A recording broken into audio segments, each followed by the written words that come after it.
ملوکیت کے اندر ایک نظام پیش کیا گیا ہے، ایک فریق اس کو نہیں مان رہا، نہ صرف ایک نہیں مان رہا بلکہ اس نے اس جگہ پر جہاں پر اس کے حامی موجود ہیں وہاں پر کچھ لوگوں کو روانہ کیا ہے، وہاں پر مسلم بھی دخیل گئے ہیں، کوفہ میں ان سے بیعت لینے کے سلسلے کا آغاز ہو گیا ہے، یہاں پر حکومت کو ماننے سے انکار کر دیا گیا ہے۔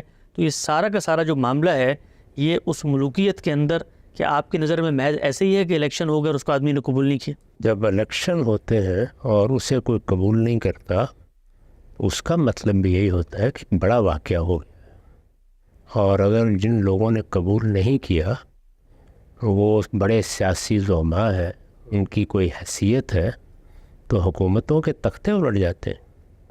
یاد کریں خود ہمارے ملک میں انتخابات کرائے گئے، یہ انتخابات ذوالفقار علی بھٹو صاحب نے کرائے، وہ ایک مقبول سیاسی شخصیت تھے، کم و بیش 7 سال تک اقتدار میں رہ چکے تھے۔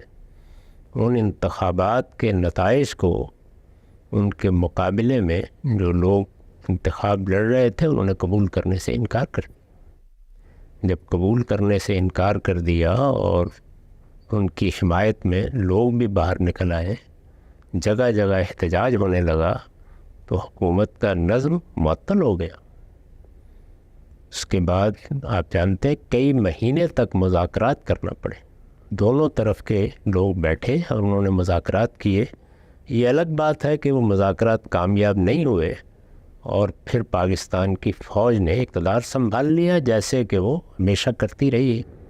اس طرح کے معاملات جمہوریتوں میں پیش آ جاتے ہیں۔ سب سے پہلے اس بنیادی بات کو سمجھیے کہ حکومت کا جو بھی نظام قائم ہوگا وہ بالکل امرهم شورا بینہم کے طریقے پر قائم ہو گیا۔ کیا اس سے اختلاف ممنوع ہے؟ یہ بات کہ کیا چیز ممنوع ہے، کیا جائز ہے، یہ کوئی نظام طے نہیں کرے گا، یہ تو اخلاقی اصولوں پر طے ہوگا۔ انسان کے جو بنیادی حقوق فطرت متعین کرتی ہے ان سے طے ہوگا، اور ہمارے ہاں ظاہر ہے کہ اللہ کا دین طے کرے گا۔ تو اللہ کے دین میں یہ بات کہ مجھے آپ سے اختلاف ہے، میں اس اختلاف کا اظہار کر رہا ہوں، آپ صدیق و فاروق کے درجے کے حکمران ہیں، اس صورت میں بھی مجھے حق دیا گیا ہے کہ میں اختلاف کا اظہار کر دوں، میں بات سننے سے انکار کر دوں۔ میں نے مثال دی تھی کہ سیدنا صدیق سے بڑی شخصیت اس وقت مسلمانوں میں کون سی ہو سکتی ہے؟ ان کے بارے میں سیدنا عمر نے یہ فرمایا کہ مجھے ادنا تردد بھی نہیں تھا جب میں نے ان کا ہاتھ تھاما ہے سقیفہ بنی ساعدہ میں، مجھے معلوم تھا کہ لوگ میرے فیصلے کو مان لیں گے۔ اس وقت میں نے فتنے کا اندازہ کر کے یہ اقدام کر دیا ہے۔ اس کی دلیل انہوں نے کیا دی؟ بخاری کے الفاظ ہیں تقطع العناق ہے، وہ ایسی شخصیت تھے کہ ان کے سامنے بڑے بڑوں کی گردنیں جھک جاتی تھی۔ ہم نے خود اپنی زندگی میں اپنے زمانے میں ایسے بڑے لوگوں کو دیکھا ہے کہ ان کی جماعتوں ہی میں نہیں بلکہ قوم اور ملک کی سطح پر بھی ان کی بات اسی عزت سے سنی جاتی تھی اور لوگ ان کی بات مان لیتے تھے۔ اس وقت بھی جو بڑے رہنما ہیں اگر آپ غور کر کے دیکھیں تو خود ہمارے اپنے ملک میں ان کو یہی حیثیت حاصل ہو جاتی ہے۔ اس سب کے باوجود کہ سارے لوگوں نے ان کی بیعت کر لی۔ بیعت کرنے کا مطلب بھی سمجھ لیں، یہ کوئی ووٹ دینا نہیں ہوتا، یعنی جب ایک شخص حکمران منتخب ہو جاتا تھا تو اس سے عہد اطاعت باندھا جاتا تھا۔ آپ لوگوں کے ہاں اس کی موجودہ زمانے میں وہی صورت آپ کو نظر آئے گی جو آپ اپنی اسمبلی میں یا اپنی سینٹ میں دیکھتے ہیں کہ جب انتخاب ہو کر لوگ وہاں چلے جاتے ہیں تو وہ حلف اٹھاتے ہیں، گویا اس بات کا عہد کرتے ہیں کہ جو اس ملک کا قانون ہے، جو ضابطے ہیں، جو دستور ہے، ہم اس کے پابند رہیں گے۔ تو بیعت اصل میں عہد اطاعت ہے۔ اب ایک شخص کو لوگوں نے حکمران منتخب کر لیا، سیدنا صدیق جیسی شخصیت کو منتخب کر لیا اور انہوں نے ذمہ داری سنبھال دی۔ اگلے دن انصار نے بھی ان کی بیعت کر لی، مہاجرین نے بھی ان کی بیعت کر لی، کوئی ادنا درجے کا اختلاف بھی سامنے نہیں آیا۔ زیادہ سے زیادہ یہ کہا جا سکتا ہے کہ سیدنا علی نے توقف فرمایا، لیکن سعد بن عبادہ نے تو بعد میں بھی ان کو نہیں مانا، وہاں سے چلے ہی گئے۔ سعد بن عبادہ معمولی شخصیت نہیں تھے، یعنی یہ وہ شخصیت ہے جن کے بارے میں سقیفہ بنی ساعدہ میں یہ بحث ہو رہی تھی کہ وہ رسالت مآب صلی اللہ علیہ وسلم کے بعد اقتدار سنبھالیں گے۔ انصار کے سب سے بڑے رہنما کی حیثیت انہی کو حاصل تھی۔ دو ہی بڑے لوگ تھے انصار میں سے، ایک سعد بن عبادہ اور دوسرے سعد بن معاذ، دونوں بڑے لیڈر، یعنی ایک لحاظ سے اوس و خزرج کے زعماء کی حیثیت رکھتے تھے۔ اس سب کے باوجود اس کو کسی نے کوئی بڑا جرم قرار نہیں دیا، سیدنا صدیق نے اس کے خلاف کوئی کارروائی نہیں کی۔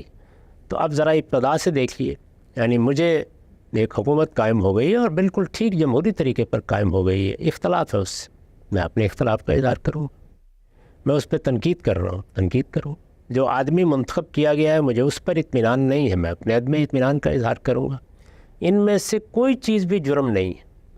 اور اس وقت کے لحاظ سے اگر دیکھیں تو جب کوئی شخص بیعت سے انکار کر دیتا تھا تو اس کا مطلب یہ ہے کہ وہ اس انتخاب کو قبول نہیں کر رہا، قبول نہیں کر رہا تو آپ اس کے پاس جائیں گے، اس کی منت سماجت کریں گے، اس کو آمادہ کرنے کی صحیح کریں گے۔ سیدنا علی کے ساتھ یہی معاملہ ہوا، ان سب مراحل سے گزریں گے، اس کے بعد یہ دیکھیں گے کہ اگر کوئی فتنہ پیدا نہیں ہو رہا، فساد پیدا نہیں ہو رہا تو نظر انداز کر دیا جائے۔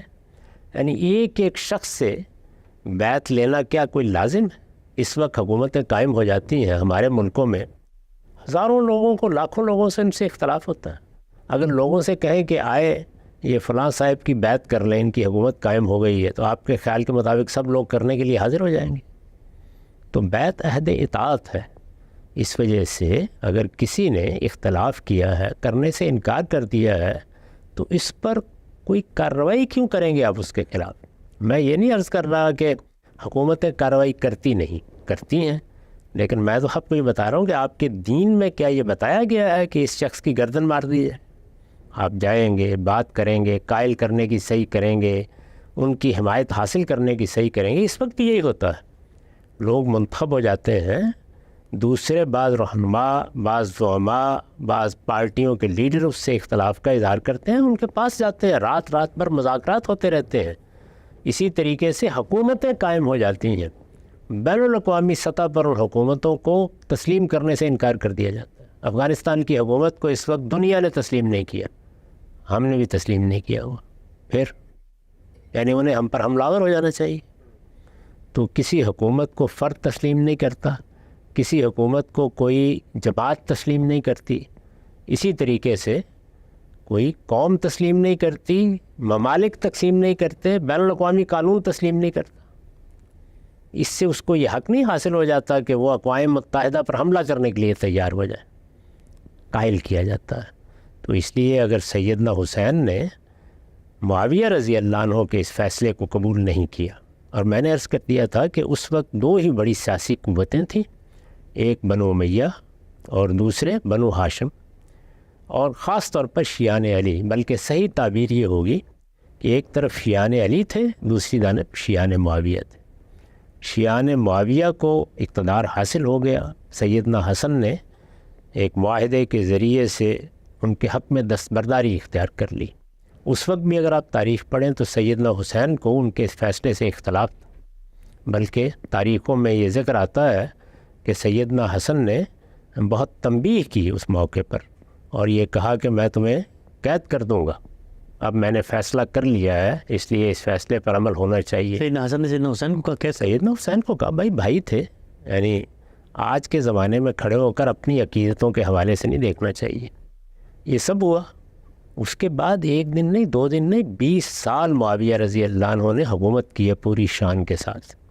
پھر انہوں نے حالات کا لحاظ کر کے یہ فیصلہ کیا کہ جو نظام اس سے پہلے خلفائے راشدین نے قائم کیا تھا وہ صحابہ کی اس جماعت کے لیے بالکل موزوں تھا جو رسالت مآب صلی اللہ علیہ وسلم کی قیادت میں پیدا ہوئی۔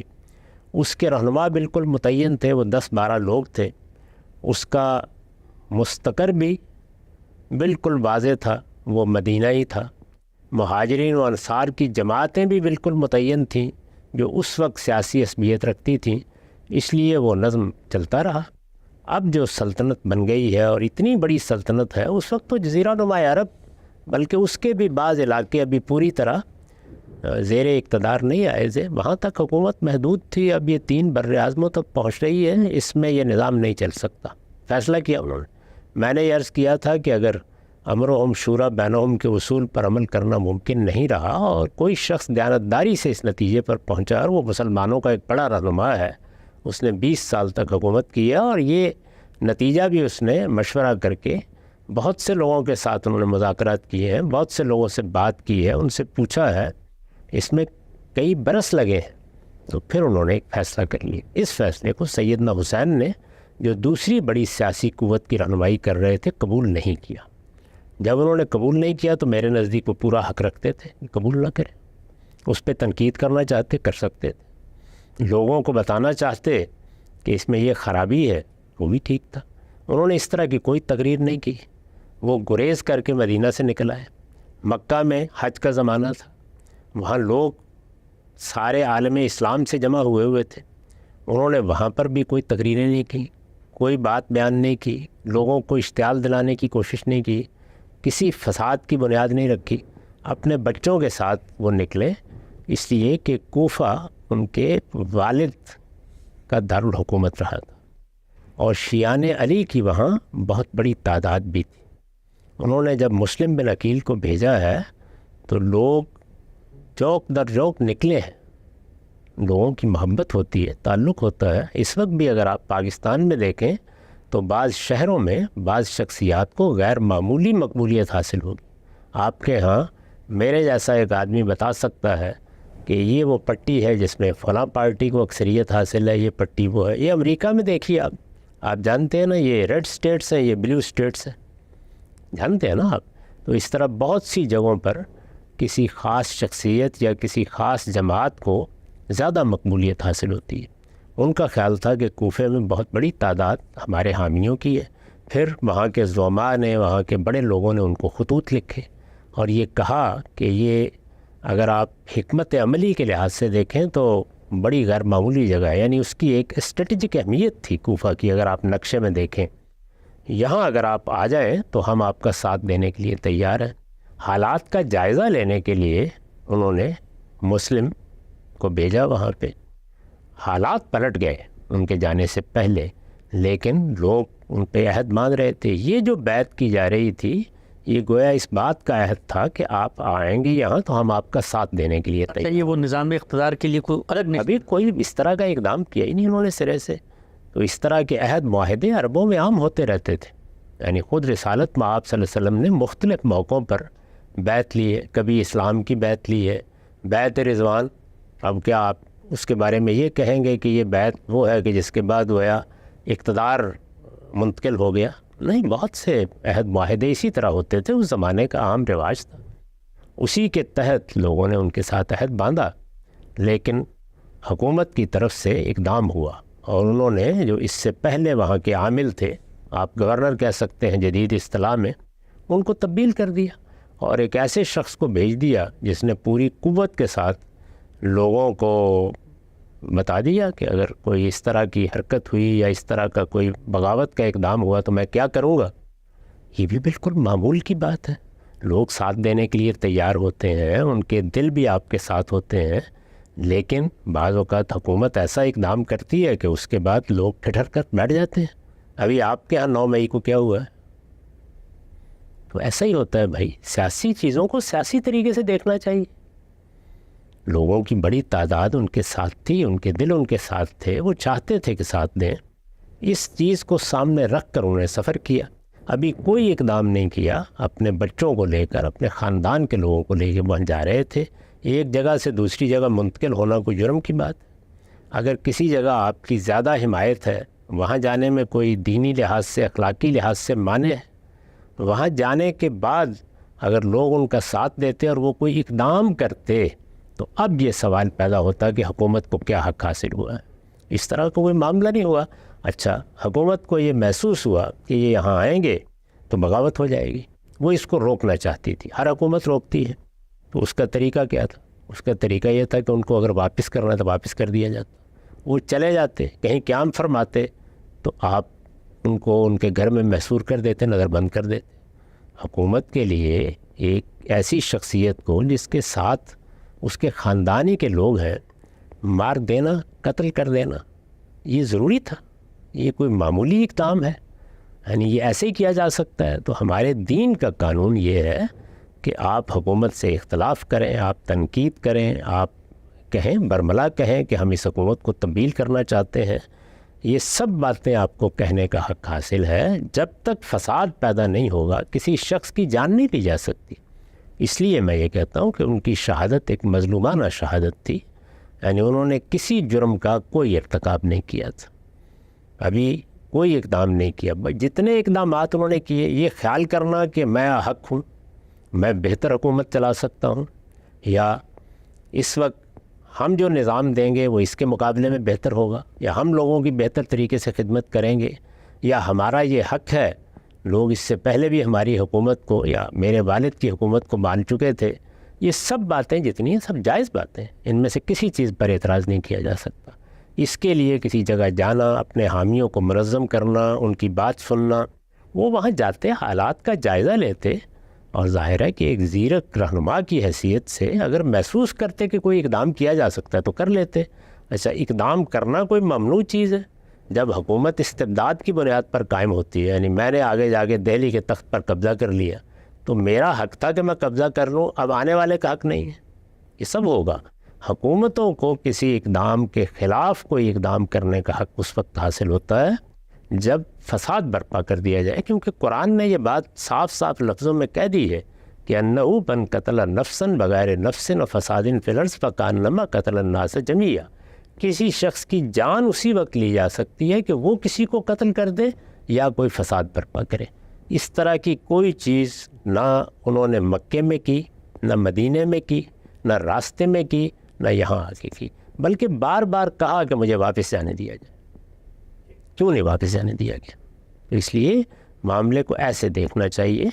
ملوکیت کس طرح سے رد عمل ظاہر کرتی ہے وہ ہم جانتے ہیں کس طرح کرتی ہے، لیکن ہمارے دین میں ہر چیز کا دین کے زاویے سے جائزہ لیا جائے گا۔ آپ کے سوالات بھی یہی ہیں، ولی عہدی کی بحث آپ نے کہاں سے شروع کی تھی؟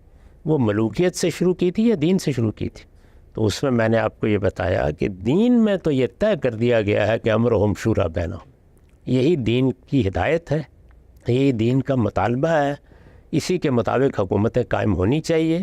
البتہ ہمارے دین میں انسانوں کو یہ رعایت دی گئی ہے کہ اگر وہ دین کے کسی حکم پر یا ہدایت پر یا کسی ارشاد پر عمل نہ کر سکیں، یعنی مجبوریوں کی وجہ سے، مجبوریاں انفرادی زندگی کی بھی ہوتی ہیں، اجتماعی زندگی کی بھی، تو اس صورت میں اللہ تعالیٰ مواخذہ نہیں فرمائے گا۔ اسی چیز کا لحاظ کر کے یہ فیصلہ کیا گیا کہ اس وقت جو سلطنت قائم ہو گئی ہے اس میں کوئی جمہوری نظام نہیں بنایا جا سکتا۔ میں اس پر بڑی تفصیلی بحث کر چکا ہوں کہ جمہوری نظام کے لیے پہلی ناگزیر شرط یہ ہے کہ ایک ایسا ایوان نمائندگان وجود میں لایا جا سکے جس کو پوری قوم کا اعتماد حاصل۔ ایسا اگر نہیں ہے تو آپ جمہوری حکومت نہیں قائم کر سکتے۔ اس مجبوری کی وجہ سے یہ طے کیا گیا کہ اتنی بڑی سلطنت میں ملوکیت کا نظم ہی بہتر ہے۔ اور اس وقت ظاہر ہے کہ میں نے عرض کیا دو جماعتیں تھیں، دو بڑی سیاسی قوتیں تھیں، شیعان علی تھے، شیعان معاویہ تھے۔ شیعان معاویہ کے پاس حکومت آ چکی تھی، 20 سال سے وہ حکومت کر رہے تھے، تو وہ اگر ملوکیت کا فیصلہ کریں گے تو اپنے مخالفین کی کسی جماعت کو جا کر کہیں گے کہ آپ اقتدار سنبھال لیں، وہ اپنے اندر ہی فیصلہ کریں گے، اور یہی فیصلہ انہوں نے کیا۔ اس فیصلے سے سیدنا حسین کو بھی اختلاف کا حق حاصل تھا، سیدنا عبداللہ بن زبیر کو بھی اختلاف کا حق حاصل تھا۔ یہ اختلاف کا حق اس وقت بھی تھا، یہ آج بھی ہے، یہ قیامت تک رہے گا۔ جب تک کوئی فساد کا اقدام نہیں کیا جاتا، لوگوں کی جان، مال، آبرو کو خطرے میں نہیں ڈالا جاتا، اس وقت تک کسی حکومت کو کسی کی جان لینے کا کوئی حق نہیں۔